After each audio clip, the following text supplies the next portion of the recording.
Adamva zowawa Yesu pakuti Mlungu nakonda.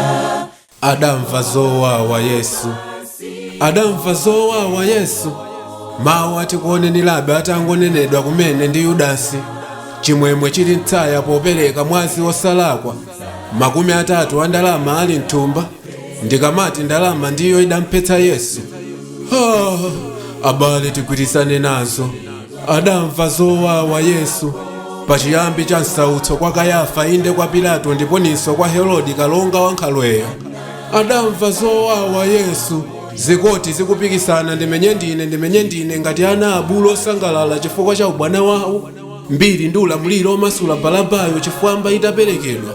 Adamva zowawa Yesu anthu aunyinji akufuula namati mpachikeni chisoni ndi chifundo zitamtera iye atavala chipulumutso cha anthu ochimwa mtsinje wa chisoni ukuyendera mu Yerusalemu monse ndi kwa onse otsalawo.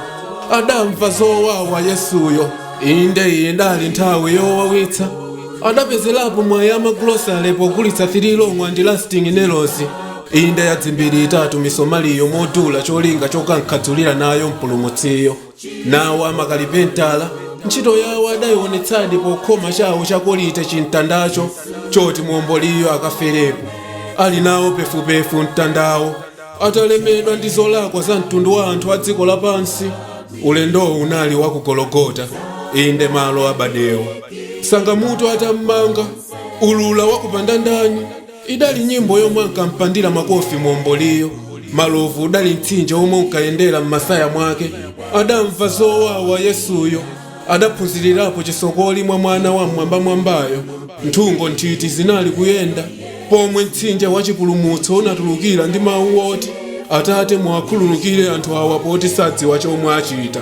Adamva zowawa Yesu yakwana nthawi yolandira ndi kukumbukira mazunzo ake inde polandira mwazi ndi thupi lake. Tithawiranji mosalabada ndi kunthunthumira pamaso pa nkhope yake yokongola. Ndiyankheni kuti atalikiranji bwanji maganizo pojomba kungonero ndinso kuyenda maulendo.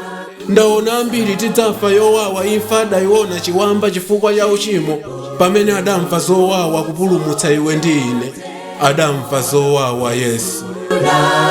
Unaonetsa Yesu.